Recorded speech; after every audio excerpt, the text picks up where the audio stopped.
So number 4 is finished. Then number 5, if you see that number 5, question number 5, this is also the group data, and here the class interval is given the continuous. Okay, so no need to change any table, directly you can plot it, and it is same exactly with question number 4. So you will try number 5, you can plot it easily, data also is ready and easy also. Okay, here no need to make continuous because already is given the continuous. So number 5 is homework. Then number here 6 and 7, these two mean these data are to be plotted by the frequency polygon. The third number of graph is frequency polygon. So what is the basic rules of the frequency polygon?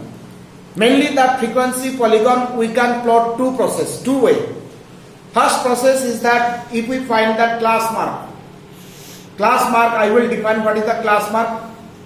Okay, if we find the class mark, then class mark plotting on the x-axis and the frequency on y-axis. So directly we can draw the frequency polygon. Second method is that the frequency polygon we can plot with the help of histogram. Okay, two methods. And if we draw the histogram, then no need to find the class mark. So, but you see, by any method you can draw. So, okay, then we'll find that the class mark and we'll plot the class mark on x-axis and the frequency on y-axis. Here given that the following table gives the distribution of students of two sections according to the marks obtained by them. Here marks is given 0 to 10, 10 to 20, these are the marks, and means the number of students. Okay, in section A, number of students, when 3 students got the marks between 0 to 10, then 9, 17, 12, 9. Then section B, the marks is same, means same class interval, only that the number of students is different. And these two here given represent the marks of the students of both the section on the same graph. In the same graph we will plot.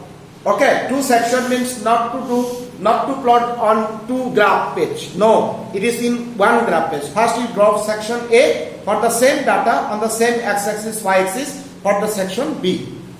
Okay, then you are given from the two polygons, compare the performance of the two sections. That is one short question. You have to give the answer. Then here you see, here if you see the table here, one table I have drawn here of this same table here marks. Both the section, the marks is given same. So I have written is common marks for the section A, section B. Here we see that marks, it is the class mark. It is marks, means marks obtained by student, class mark is a term. Then class mark, what is the definition of class mark? So here I have defined that class mark of a class interval. Okay, definition is that the lower limit LL means lower limit plus upper limit divided by 2. Okay, lower limit plus upper limit divided by 2 of a particular class interval. Now you see here 5, how can lower limit is 0 plus upper limit is 10. 0 plus 10 by 2 it is 5. Then 10 plus 20, 30. 30 by 2 is 15. 20 to 30 is how much? 50. 50 divided by 2 is 25. So other also it is same. Okay, then we have to find the class mark, and so many questions are related with the class mark. So I think it is clear how to find the class mark. Okay, lower limit plus upper limit divided by 2. So that class mark we got. Now the section A and section B, these are the ready-made given. So the table is clear. We have to make the table for the class mark.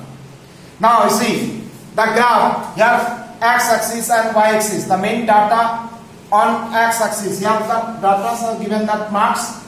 In bracket we have written the class mark. Okay, these are the class mark, first 5. Okay, just you give the point here. Okay, this point by 5, the next point is 15, next point is 25, next point is 35, next point is 45. Is that clear? And we have select the unit. Here maximum is 19, so up to 20. Okay, we select the unit. So unit depend on you how you will select it, but you will select the easy unit. Okay, that formality is ready. Okay, all this formality is ready. Now for the section A, first we will draw the frequency polygon for section A. Then it is 3. First is that 3 on 5 is 3 of section A. So 3, just you plot at 3, just put a dot. And in graph, you can plot accurately in accurate places, because you will use the graph scale and pencil, so you can plot in accurate places. So just on 5, we give a dot at the place 3. Then 9. Then it is 9. Then on 15 it is 9. Then it is 17. On 25 is 17. Okay, it is 17. Then 12. It is 12. 12. Then next one is 9. Next one is 9. So just we put a dot for each data of section A. We put the dot. Now you see we got the dot. Now from first point to second point, joining by scale. Don't join it by hand. It is not the freehand curve. Use scale and join it point to point, the next point to next point. Don't give gap. Okay. So this is the frequency polygon. It's a graph. Okay. It's a graph by joining point to point by scale. It's some part of the straight line. So this we can mark as that section A. Section A. This is the graph of section A. Now on the same x-axis and y-axis, we will plot now for the section B.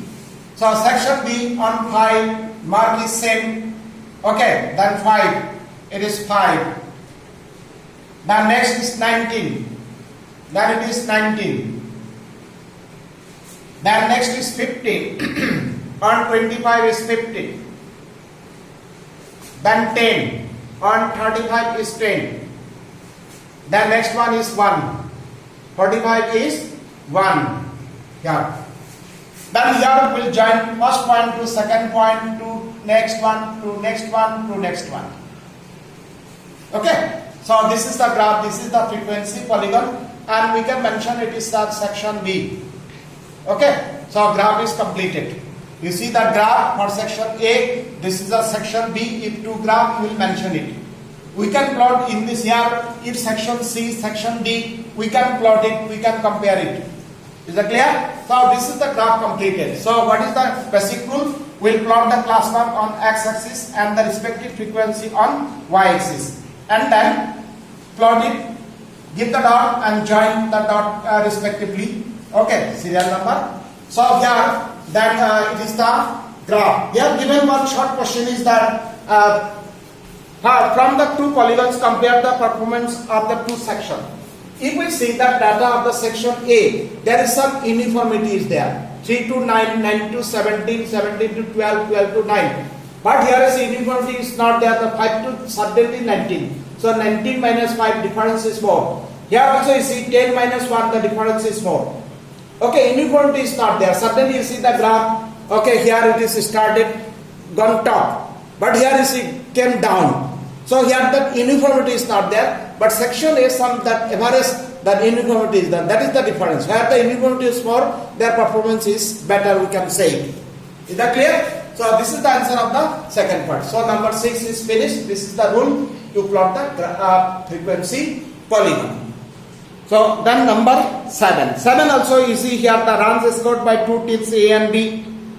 On the first 60 balls in a cricket match are given below. Here number of balls team A, team B. Represent the data of both the teams on the graph by frequency polygon, and this is the practical. If you see, we are the cricket match in TV. Sometimes the after first batting, second batting when start. Okay, that it is comparing the run rate. Okay, per over. So we are looking at the graph also. It is graph that by that line graph or by the bar graph. So it is same, the practical example. But number 7 and 6, if 6 you have clear, the number 7 also it is same. As it is same, nothing is different. Just you will plot the class mark on that. Class mark it may be in decimal also. Class mark it may be in decimal. Here suppose you see, here that 1 is lower limit, 6 is the upper limit of the first class interval. Then 1 plus 6 is how much? 7. 7 by 2, 3.5. Then 3.5, first one is 5. The next one is the 9.5. The next one is 15.5. It's not matter. If decimal, then it is not matter. What about the class mark? first one plot, then respectively you will plot other one at the same distances. Okay, it is the same, and other plot is same. Whatever you will write the cricket team A and cricket team B, as it is same, nothing is different. But here also the two graph. Okay, so this one number 7 you will complete it. With this number 7 is complete, but in the removed syllabus if you check it, the number 9 and number 8 and 9 are now not required. Why? You see, this is also the histogram. But here you see the class interval 1 to 2, 2 to 3, 3 to 5, 5 to 7, 7 to 10. Here the size of class interval is not same.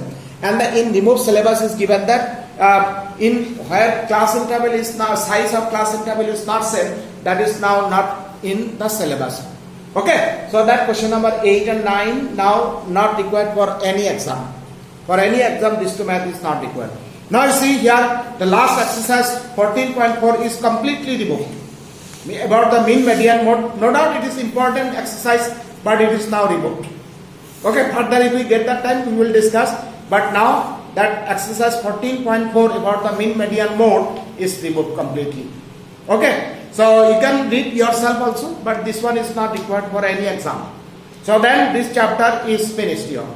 This chapter is finished. So easy chapter, you will practice it. You whatever the in textbook that math is given, this is enough. For example, exercise you practice is enough. Is that clear? So then this chapter is finished. You will practice nicely. So okay, today this much. Thank you.